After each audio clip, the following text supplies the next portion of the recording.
إن الحمد لله نحمده ونستعينه ونستغفره ونستهديه ونتوب إليه ونعوذ بالله من شرور أنفسنا وسيئات أعمالنا من يهده الله فهو المهتد ومن يضلله فلن تجد له وليا مرشدا أشهد أن لا إله إلا الله وحده لا شريك له وأشهد أن محمدا عبده ورسوله اللهم صل وسلم على سيدنا محمد وعلى آله وصحبه أجمعين أما بعد فيا عباد الله أوصيكم ونفسي بتقوى الله فقد فاز المتقون قال الله تعالى في محكم التنزيل أعوذ بالله من الشيطان الرجيم يا أيها الذين آمنوا اتقوا الله حق تقاته ولا تموتن إلا وأنتم مسلمون. Kaum muslimin, jamaah salat Jumat yang dirahmati Allah, mari kita tingkatkan takwa kita kepada Allah dengan menjalankan perintah-perintah Allah yang ada dalam Al-Quranul Karim dan perintah Rasulullah SAW yang beliau jelaskan dalam hadis atau sunnah beliau. Kemudian kita juga harus bisa meninggalkan apa saja larangan Allah yang ada dalam Al-Quranul Karim dan larangan Rasulullah SAW yang beliau jelaskan dalam hadis atau sunnah beliau. Dengan demikian insyaAllah kita bisa meraih derajat takwa yang sebenar-benar takwa.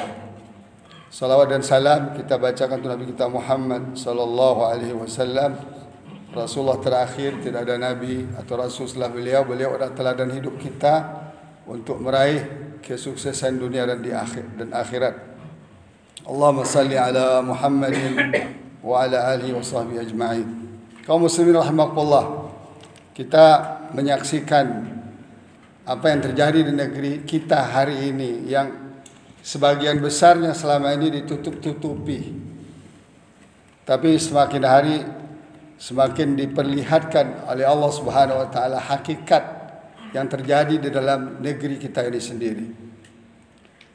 Kita bisa saksikan ya, kejahatan semakin merajalela dalam segala bentuknya. Apa itu mafia, kejahatan mafia judi, mafia narkoba, mafia hukum, mafia tanah, mafia undang-undang dan peraturan, ya, dan berbagai macam bentuk mafia ada semua di negeri kita ini. Kalau ada orang yang tidak mengakui adanya mafia-mafia itu berarti orang ini tidur atau mungkin tidak bisa melihat apa yang terjadi di negeri kita. Persoalannya adalah kita umat Islam. Ini jadi persoalan. Ya. Negeri ini dibentuk dan dilahirkan oleh umat Islam. Kalaupun umat lain terlibat, mungkin hanya sekian persen saja. Itu harus diakui. Ya. Kemudian yang mayoritas di negeri ini adalah umat Islam. Kita bisa baca data saat ini. Ada 278.752.361 jumlah penduduk Indonesia.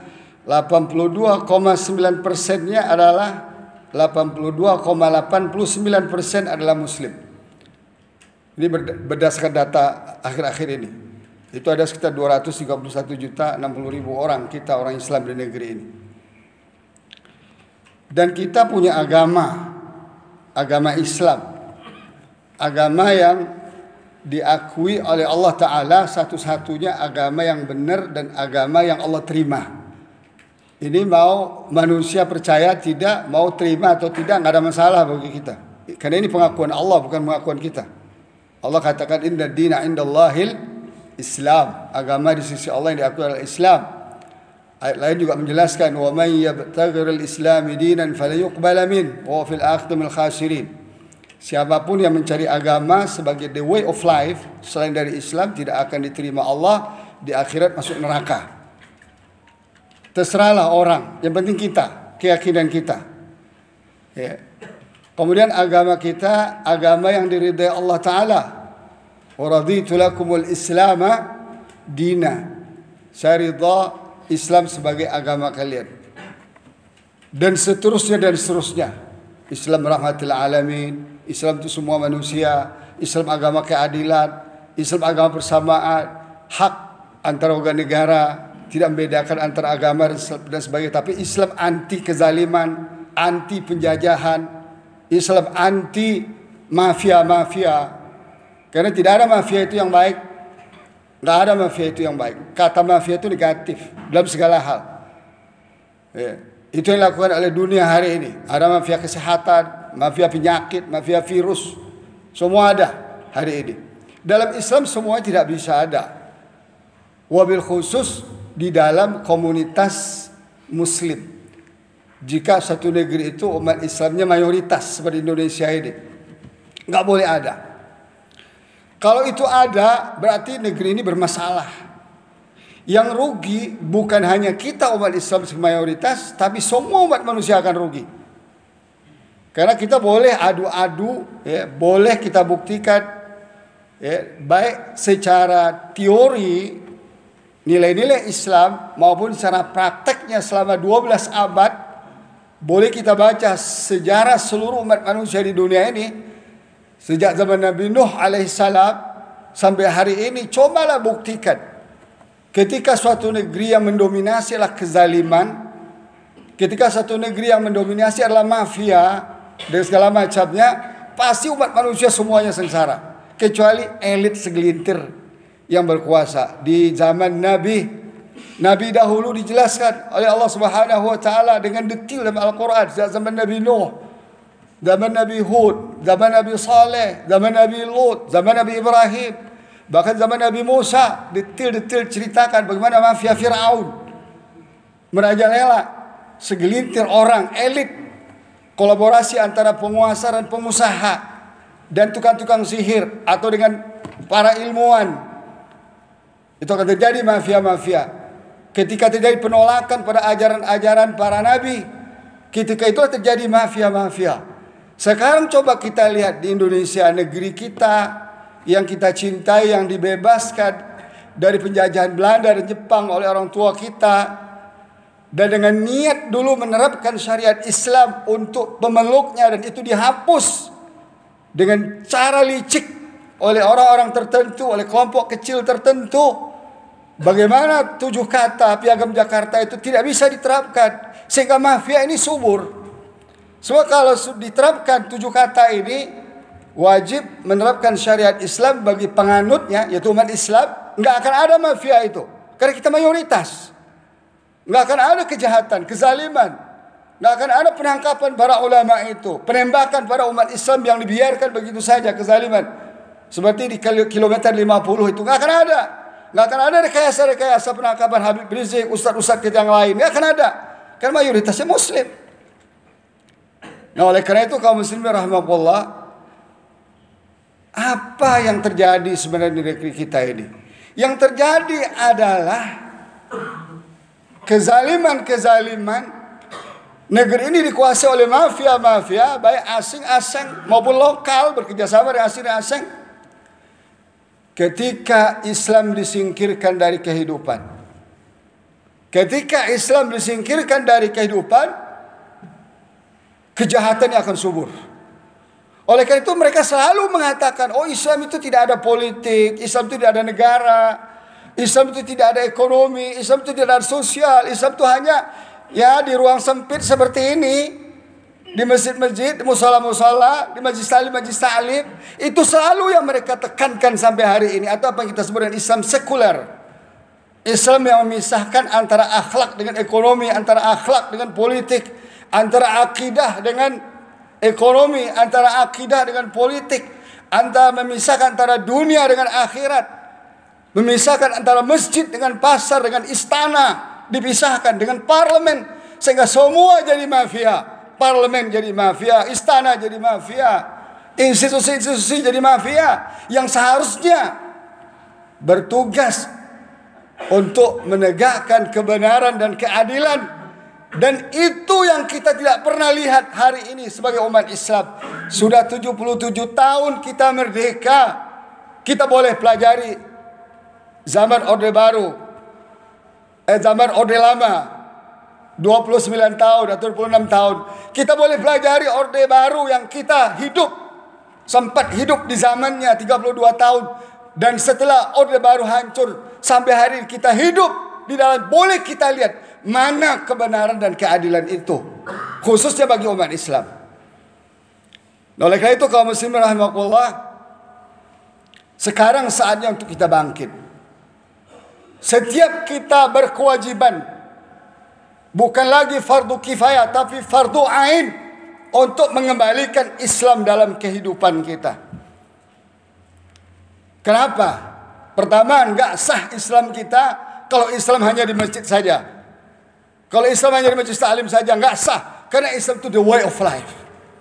Kata din, waraditu lakumul Islam madina, kata Allah, saya ridha kalian Islam sebagai agama. Din itu adalah the way of life, bukan religion seperti yang difahami oleh orang barat. Hanya beberapa kumpulan ajaran-ajaran terkait dengan pribadi. Tidak, kita tidak sama dengan agama Kristen. Agama Islam tidak sama dengan agama Kristen, tidak sama dengan agama Yahudi, tidak sama dengan agama Majusi, tidak sama dengan agama Hindu, agama Buddha. Sebutlah seluruh agama di dunia ini, tidak sama. Karena Islam itu datang dari Allah Subhanahu wa taala dengan ajaran yang sangat clear dan bisa diuji kebenarannya, yang terkandung dalam Al-Quran dan hadis Nabi sallallahu alaihi wasallam secara historis diterapkan 12 abad lamanya. Baru Islam ini tidak tegak ketika dihancurkan Khilafah Utsmaniyah 1924 oleh Mustafa Kemal Atatürk, oleh agen Yahudi. Berpusat ketika di Istanbul. Makanya sekarang mereka anti dengan kata khilafah. Padahal khilafah itu terminologi Quran.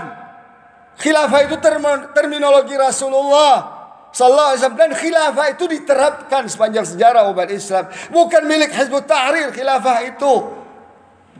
Hizbut Tahrir boleh dibubarkan, tapi Islam tidak akan bisa dibubarkan. Karena dalam ajaran Islam ada sistem negara bernama khilafah. Dan itu dijanjikan oleh Rasulullah SAW. Setelah beliau mati, digantikan oleh Khulafaur Rasyidin. Nama sistemnya khilafah. Kalau kita menolak khilafah, berarti kita menolak Abu Bakar, menolak Umar, menolak Utsman, menolak Ali bin Abi Thalib. Dan diteruskan oleh umat seterusnya sampai khilafah Utsmaniyah. Dan bahkan Rasulullah SAW mengatakan, setelah khilafah ini hancur, nanti akan kembali lagi di akhir zaman.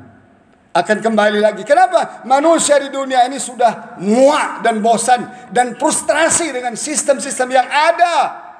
Coba baca pikiran-pikiran orang barat yang objektif hari ini. Mereka merindukan sistem Islam. Ekonominya, sosialnya, undang-undangnya, peraturannya, hukumnya, pidananya, perdatanya. Sayang di negeri Islam mayoritas Islam diperangi oleh penguasanya sendiri. Dan ketahuilah kaum muslimin rahimakumullah, penguasa yang merangi Islam ini tidak akan bertahan lama. Paling lama 32 tahun seperti zaman Orde Baru, hancur. Atau orde lama 20 tahun, hancur.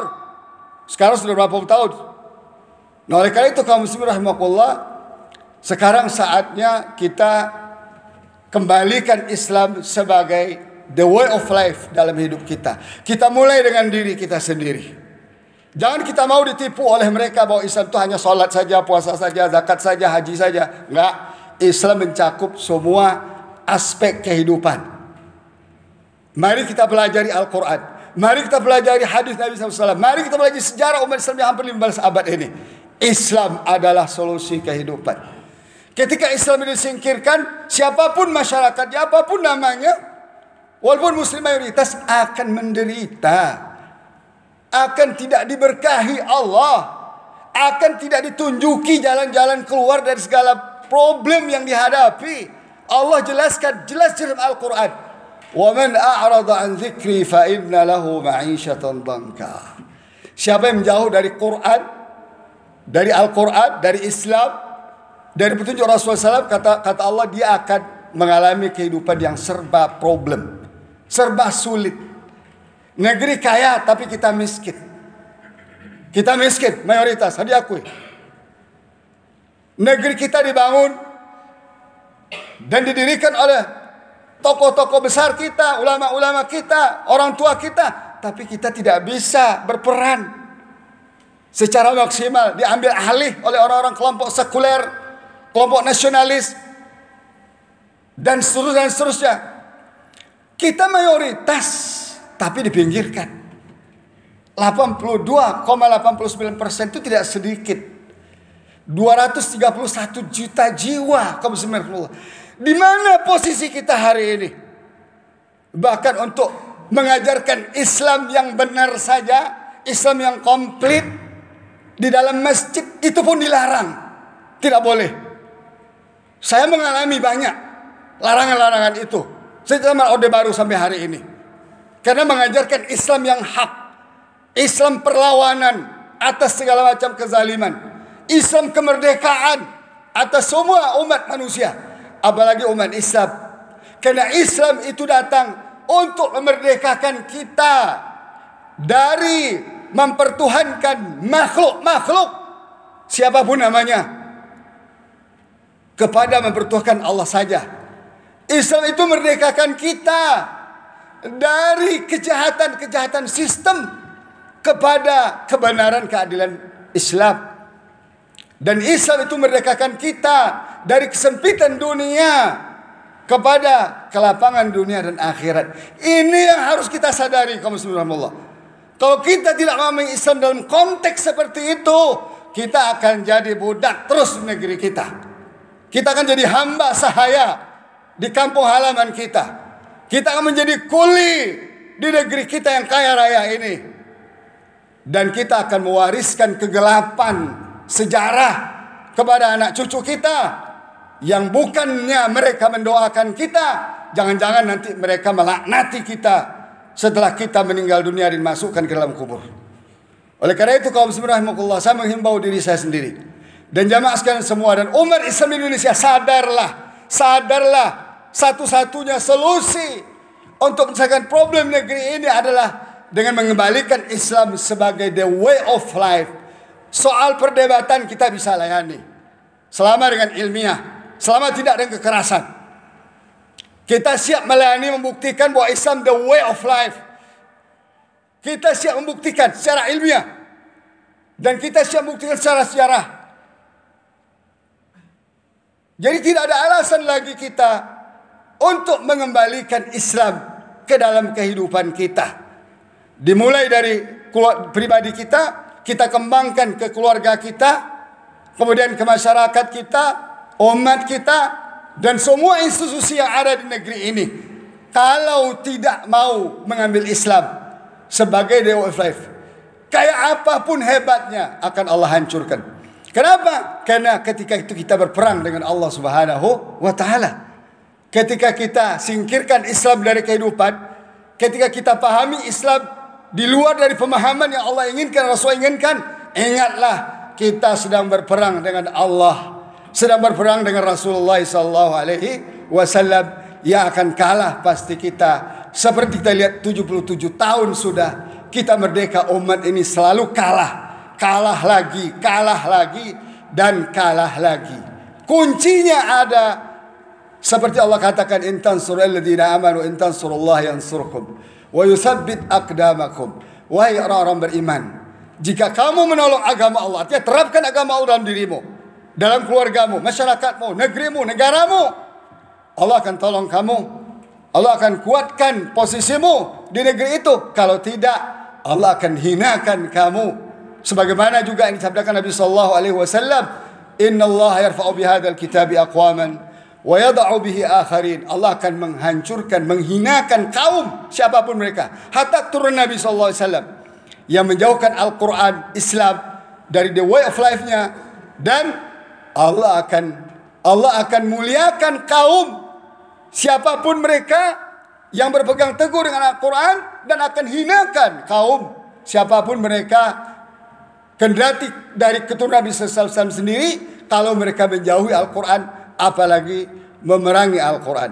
Kita berdoa kepada Allah Subhanahu wa taala, semoga Allah berikan kesadaran dalam diri kita, dalam keluarga kita, dalam umat kita dan masyarakat kita, bahwa Islam adalah solusi. Sudah tidak saatnya lagi kita biarkan ajar-ajar lain yang mendominasi kehidupan kita, yang hanya menyengsarakan kita di dunia dan di akhirat. Barakallahu li wa lakum fil Qur'anil azim, wa nafa'ani wa iyyakum bima fihi min al-ayatil zikril hakim. Fataqabbala minni wa minkum tilawatahu innahu huwas samiul alim.